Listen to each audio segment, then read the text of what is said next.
esta oportunidad Olaya Dotel, politóloga, analista política, investigadora, profesora universitaria. Es una suerte tenerla para que nos ayude un poco en este inicio del año a entender lo que está pasando y lo que puede pasar. Bien. Hacía mucho no venía, Sí, Olaya. hace Un mucho, poquito, sí. pero uno siempre llega y se sienta acogida en este espacio que uno siente a mí como casa propia. Gracias por la invitación. Así es. Bueno, Vale. a ver, Olaya, ¿cómo tuve la cuestión? Mire, yo creo que habría que caracterizar al sistema político dominicano en este momento. O sea, cuáles son esas particularidades que tiene el sistema político y que está llevando a este contexto y a estas posibilidades en este 2018. Yo creo que hay una serie de factores que están contribuyendo al debilitamiento del sistema político como tal, ni siquiera mirándolo desde un enfoque democrático, sino desde un enfoque de modernidad, ya que hay condiciones que las evaluaciones internacionales toman como indicadores de fortalecimiento del sistema político. Una prueba de esto es justamente la fuerte cuestionamiento que tiene, por ejemplo, el último proceso electoral. O sea, un indicador de fortaleza es la aceptación de los resultados de los procesos electorales. Y hoy, cada vez más, está más claro que hay, sobre todo a partir de los últimos informes de la Junta Central Electoral, hay fuertes dudas con respecto al último proceso electoral. Y de hecho, la oposición todavía no ha dicho que acepta los resultados, con todo y que tácitamente lo ha hecho, pero en términos discursivos no lo ha hecho. Ahora, por otro lado, yo creo que hay que señalar otros factores que están caracterizando el sistema político dominicano. Uno de ellos es los tipos de partidos que tenemos en el sistema, los que predominan, que son partidos, fundamentalmente son maquinarias electorales. Por tanto, el tema de la ideología no es de tanta influencia, y lo que estaría determinando las acciones de los partidos políticos, la gran mayoría, es justamente actividades de carácter electoral y no de representación o de respuesta de a los intereses de los diferentes sectores de la sociedad dominicana. Eso también se explica por la gran desmovilización o la disminución de la influencia de los movimientos sociales de carácter sectorial que representan intereses de los sectores populares, véase sindicatos, campesinos, estudiantes, clase trabajadora formal, informal, etcétera. Entonces, es justamente la influencia de los movimientos sociales lo que genera mayor motivación y estímulo de los partidos políticos a asumir la representación de determinados intereses. Y si nos damos cuenta de cuáles son los temas que están movilizando a la sociedad dominicana, son temas genéricos. O sea, la impunidad es un tema general que convoca a todo el mundo, pero no representa cuestiones específicas de sectores poblacionales. El tema del medio ambiente, lo mismo. O en la educación. O el tema de la educación. Entonces, pero esto de esta falta de interés de los partidos políticos con respecto a el tema ideológico y con a la representación de sectores poblacionales en específico, es cierto y a la vez no lo es. A ver. Porque al final la mayoría de los partidos se mueven hacia la centro derecha y terminan, por tanto, coincidiendo o han estado más bien coincidiendo con los intereses de la élite económica tradicional dominicana, lo que también ha contribuido a la concentración del poder. Es decir, las políticas que se han estado desarrollando y que han estado tácitamente apoyando a los partidos de oposición por inacción y en términos activos, el partido oficialista, han estado generando una mayor participación y un mayor fortalecimiento de la influencia de las élites económicas tradicionales. Para mí, un buen indicador o un buen ejemplo de esto, lo expresa, es la conformación, por ejemplo, del Consejo de Competitividad. ¿A quiénes incluyeron en el Consejo de Competitividad? A los apellidos tradicionales, Vicini, el Grupo Ramos, el dueño de esta emisora, etcétera, etcétera. Entonces, lo que estamos viendo Bueno, y en términos de política, yo creo que el mejor ejemplo es el tema de la seguridad social, donde los principales beneficiarios de la seguridad social en la República Dominicana es el sector financiero. Entonces, en términos, si tú quieres saber para quién se gobierna, solamente tienes que irte a las políticas y a sus principales beneficiarios. Otro elemento que yo quisiera también introducir en el actual escenario del sistema político dominicano y que está influyendo en todo este acontecer es justamente el elemento que ha estado dándole posibilidad de estabilidad al sistema político dominicano, que son las prácticas y la lógica clientelar. O sea, lo que da estabilidad no es la institucionalidad. Lo que está generando cohesión y estabilidad al sistema político y partidario incluso es justamente esta lógica clientelar y de reparto, que también contribuye a la concentración del poder. Y que es una característica común de todos los partidos. Sin embargo, Olaya, hace mucho tiempo que se está denunciando esta realidad y se está advirtiendo sobre esta realidad, cómo los partidos en términos programáticos no se diferencian mucho uno del otro. Y en sus prácticas cotidianas tampoco. Sí. Y se ha planteado la necesidad de una alternativa, de un nuevo tipo de partido, una nueva propuesta. Eso no se ha logrado ni se ha avanzado significativamente. ¿A qué se atribuye? Mira, yo creo que hasta ahora los partidos políticos que han surgido, incluyendo los pequeños, no logran desenmarcarse del relato de que el problema de la República Dominicana es el problema de la institucionalidad. Para mí el problema de la institucionalidad es un resultado, y es el resultado de unas relaciones de poder. A mayor concentración del poder, la institucionalidad funciona en función de esos intereses. Y en este caso, el tema de la corrupción y la impunidad son mecanismos que están posibilitando y garantizando la permanencia en el poder. O sea, ¿cómo es que, por ejemplo, el Partido de la Liberación Dominicana puede mantenerse por tantos años en el poder, independientemente de las simpatías que pueda haber y que existen dentro del electorado? Todos sabemos que hoy hay una situación de control del poder, de control de las principales instituciones, tales como en el caso del sistema de justicia, que es el sistema de garantías de los derechos.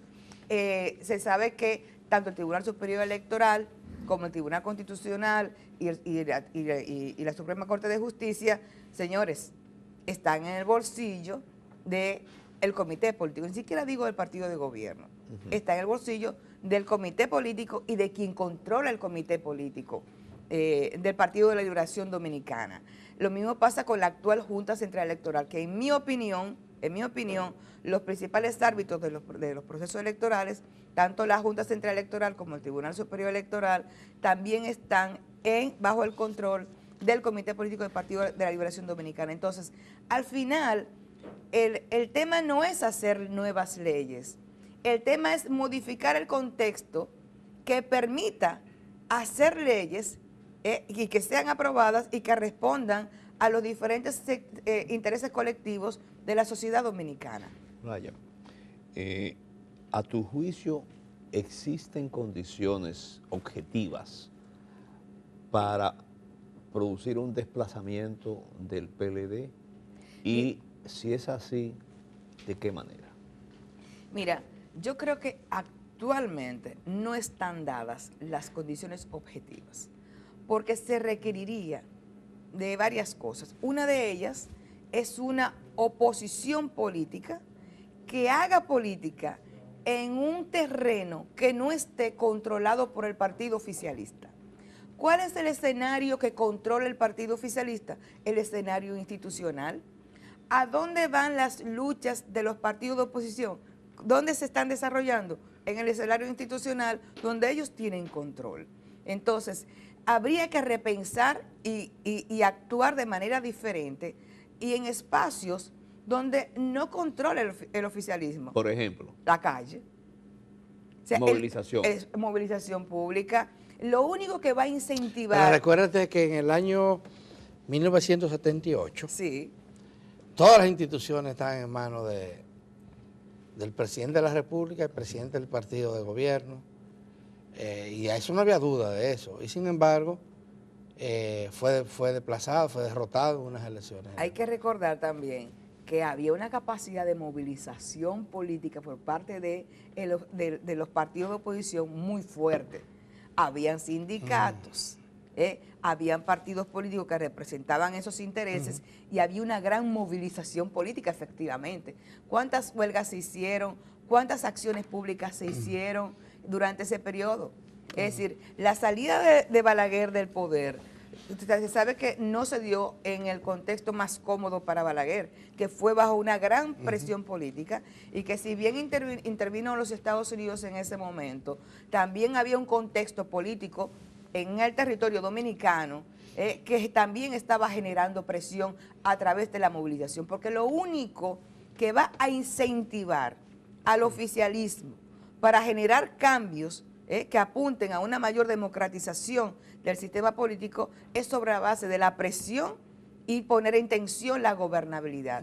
Mientras el partido pueda decidir, o mejor dicho, el oficialismo pueda decidir y sus acciones se concreticen sin la menor dificultad, entonces no hay ningún incentivo para el cambio. A nivel institucional, no se vislumbran cambios inmediatos, porque el Partido de la Liberación Dominicana tiene mayoría en las cámaras legislativas. La Junta Central Electoral ha sido recién conformada. El Tribunal Superior Electoral ha sido recién reestructurado. Eso no se vislumbra por el momento, cambios importantes al nivel de la institucionalidad. Y que no hay incentivos para eso. Si no hay, bueno, y existiendo esa situación, esa realidad, lo que acaba de plantear es que en el actual contexto el PLD se va a reelegir en el poder en las elecciones. No solamente reelegirse, o sea, hasta Danilo puede reelegirse, porque ¿con qué cuenta en términos objetivos Danilo Medina para reelegirse? Lo primero que cuenta es con el control del comité político de su partido. Y de hecho, las acciones que ha estado desarrollando recientemente Leonel Fernández, buscando firmas para fortalecer su candidatura, lo que está diciendo también es que él no tiene garantías dentro del comité político y por tanto tiene que irse fuera a buscar apoyo. Esa es una realidad objetiva. ¿Con qué cuenta también Danilo Medina para reelegirse? Control del Congreso. ¿Con qué cuenta también Danilo Medina para reelegirse? Con el control de quién, del Tribunal Constitucional. ¿Quién nos dice a nosotros que Milton Rey Guevara y el resto de los jueces que hay, salvo honrosas excepciones, no apuntarían a apoyar una decisión que contribuya a la reelección de Danilo Medina? Con una interpretación del principio constitucional. Exactamente. En ese contexto, Olaya, rol y futuro de Marcha Verde, entonces. Bueno, en ese sentido, yo creo que Marcha Verde ha comenzado a constituirse como una especie de sombrilla. Una sombrilla debajo de la cual se han estado o han estado incluyendo una serie de demandas en términos territoriales. Y yo creo que eso puede expandirse e incluso asumirse en términos nacionales. Si uno ubica cuáles son las últimas acciones sociales ligadas a Marcha Verde de los territorios, vamos a ver que se han producido protestas con personas que dicen que son de Marcha Verde, pero no en contra de la impunidad, pero bajo el argumento de la impunidad, que es una cuestión interesante. Es decir, hoy la idea de la impunidad se está asociando a la falta de servicios de salud, se está asociando a las malas condiciones de los caminos, a los problemas de corte eléctrico, en fin, que es la corrupción y la impunidad lo que está impactando de manera negativa en la cotidianidad, en la vida de la población dominicana. Entonces, a mí me parece que si algo le falta a Marcha Verde es una mayor politización de sus demandas, porque al final hablar de la impunidad es hablar del poder y modificar el estado de situación de la impunidad es modificar las relaciones de poder que hoy permiten que eso pase. Por tanto, no es una demanda de carácter social, no estamos pidiendo más presupuesto, lo que se está diciendo es que quienes garantizan que Odebrecht hoy quede impune, que Punta Catalina hoy quede impune, que cuánta situación de corrupción que está lesionando la vida y las oportunidades de la sociedad dominicana siga estando en impunidad, es rompiendo unas relaciones de poder. Y para romper esas relaciones de poder no es en el Congreso Nacional, no es con el Tribunal Constitucional, no es en el espacio de la Suprema Corte de Justicia, ni del Tribunal Superior Electoral, no. En ninguno de esos espacios que son controlados por el Estado se va a lograr eso, se va a lograr en el escenario que no controla el oficialismo, que en este caso eso es la base de la movilización pública.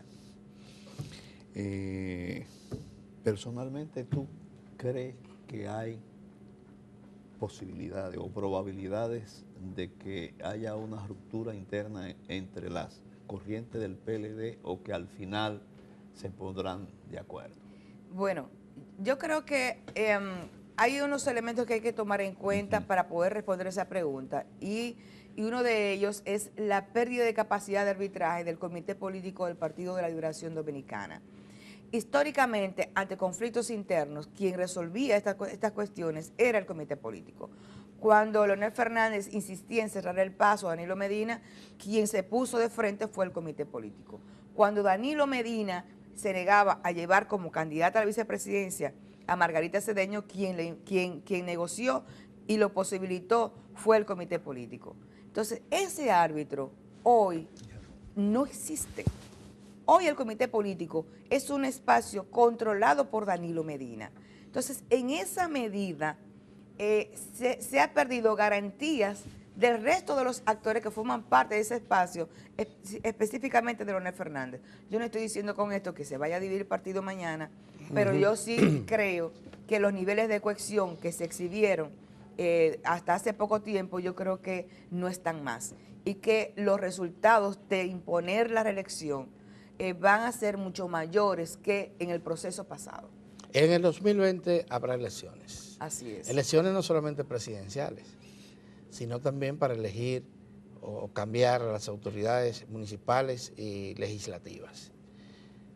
¿Hay posibilidad, considera que existe o no posibilidades que la oposición logre conformar un frente que no agruparía a toda la oposición necesariamente, pero con una parte importante de los partidos, movimientos sociales inclusive, para participar en esa contienda y que posibilite una modificación de los órganos de poder a partir de ese año? Bueno, yo creo que a diferencia del proceso pasado y otros procesos pasados donde se intentó justamente generar un frente opositor de cara a las elecciones, yo creo que para esta experiencia yo creo que hay muchas más posibilidades. Yo creo que y eso, un indicador de ello fue lo que pasó luego de las elecciones, donde la oposición lo que no hizo antes, lo hizo después. Sí. Entonces yo creo que es una lección que alguien debió aprender, ¿verdad? Alguien debió aprender algo, alguien debió aprender algo, y me parece que habría muchas más posibilidades para este próximo 2020. ¿Y si se une esa oposición, no se pone en jaque al...? Yo creo que no basta con que se una, yo creo que se requiere de un escenario político movilizado que le permite a esa oposición tener una participación con mayor nivel de impacto. ¿Y qué mejor escenario que el que ha venido creando el Movimiento Verde? Yo creo que no es suficiente. Yo creo que se requiere que los partidos políticos, como partidos políticos, no solamente marchando detrás de Marcha Verde, también se movilicen. ¿Y tú crees que hasta ahora no lo hicieron antes y ahora no parecen ajenos, ¿verdad? La capacidad de movilización de esos partidos políticos, porque la oposición se dice que hay muchas oposiciones dentro de la oposición, que es difícil lograr ni siquiera acuerdos tácticos. Fíjate que, por ejemplo, hay dos, en el último año hay dos eventos o acciones que son interesantes en el marco de las acciones de la oposición. Y estoy hablando de actores, me refiero a actores individuales. En el caso, por ejemplo, Farideh Raful ha jugado un papel en términos de acción política, con lo del tema de Odebrecht y otros temas más. Leonardo Faña, también del PRM, también ha jugado un papel importante, sobre todo con el caso de Peralta y las denuncias de su beneficio constante con respecto a los permisos de importación y cómo esto ha afectado a los sectores productivos. Entonces, esas son acciones que hay que hacer, pero no son suficientes. También se requiere una mayor participación de las organizaciones políticas, o sea, posicionamientos fuertes de las direcciones de los partidos que pasen de las ruedas de prensa, que salgan de los locales de los partidos, de ese escenario esquematizado que es una rueda de prensa, y se funda en ese flujo intenso y con capacidad de cambio, que es la movilización Pero popular. ¿cuáles son los...? Tú hablabas ahorita... Pero el problema que tienen los partidos Tú políticos, hablabas- que yo no quiero dejar de señalar, Ajá. es justamente sus direcciones políticas. ¿Quiénes conforman las direcciones políticas de los partidos políticos en su mayoría? Las conforman hombres mayores, clase media alta. Los sectores populares no están en las direcciones de los partidos políticos. Los representantes de sectores colectivos no están en las direcciones de los partidos políticos. Por tanto, los partidos políticos normalmente terminan representando a quienes dirigen. Bueno, iba a plantear, a preguntarte Sí. sobre esto, el tema de los programas.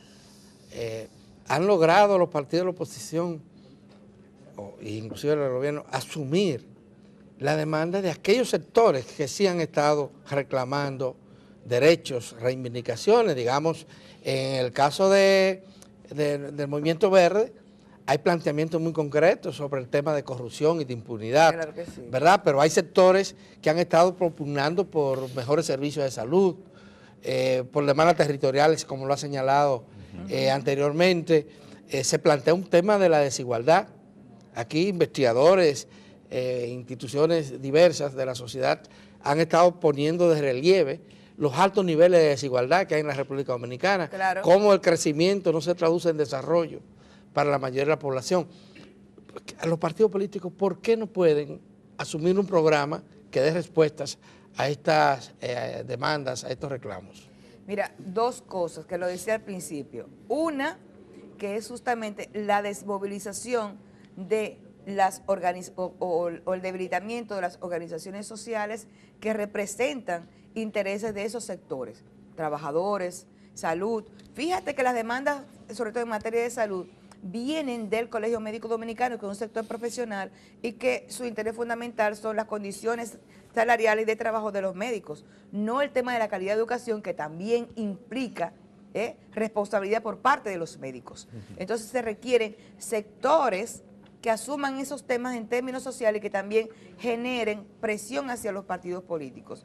Y los partidos políticos, que como te decía, hasta ahora se están comportando como maquinarias electorales y con mayor inclinación hacia la centro derecha, lo que ha estado beneficiando las políticas dirigidas o que van en beneficio de las élites económicas, y no cualquier tipo de élite económica, a las élites económicas tradicionales, porque hay que preguntarse quién se va a quedar al final con la planta Punta Catalina. ¿Quiénes son los dueños del terreno en Punta Catalina? Los Vicini. ¿Quiénes son los principales beneficiarios de la seguridad social dominicana? La banca, el sector financiero. ¿Y quiénes son los dueños de la banca? Los apellidos tradicionales. Entonces, esa situación, ese contexto, es el resultado de unas relaciones de poder que cada vez más los concentra. ¿Por qué hay desigualdad? ¿Por qué crece la desigualdad? Porque las políticas desarrolladas por el Estado Dominicano, a quien benefician fundamentalmente es a esa élite económica. Y eso es una cuestión de poder y por tanto política. Y eso solo tiene una solución política y no social. Entonces, ¿qué estímulo requieren los partidos políticos? Bueno, yo creo que a estas alturas se requiere de algún evento importante que puede ser de carácter político, que pudiera ser otro escándalo de corrupción, que luego de este proceso de acumulación de tensión pudiera tener un efecto mayor en este nuevo contexto de 2018.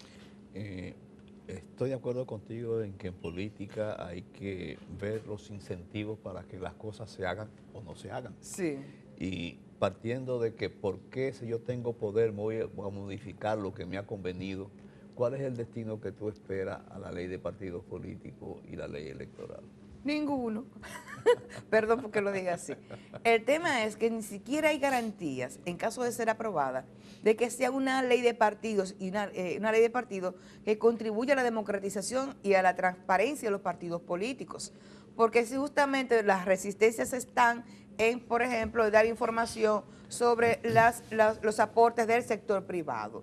Entonces, dada la correlación de fuerza en este momento, dada como está, no hay ninguna garantía y yo no creo que haya alguna posibilidad de que se pueda aprobar, primero se apruebe la ley de partido y en caso de que se apruebe, realmente contribuya al fortalecimiento y democratización y transparencia de los partidos políticos. Se nos ha terminado el tiempo, Olaya Dotel. Siempre es interesantísimo conversar contigo sobre estos temas tan de actualidad. Para mí es un placer. La República Dominicana. Ha sido una conversación con Olaya Dotel, profesora, investigadora, politóloga dominicana, cuyas ideas están muy claras. Ustedes acaban de escuchar. Más adelante vamos a tener casi inmediatamente una conversación con representantes de ACOPRO. ACOPRO es una de esas organizaciones emblemáticas de los barrios. Y Sabana Perdida. De Sabana Perdida y zonas aledañas, ¿verdad?, que han estado organizando y movilizando a la gente para afrontar los problemas que le afectan. Así que no se muevan de ahí, que vamos casi de inmediato a conversar con la gente de ACOPRO. Gracias, Olaya.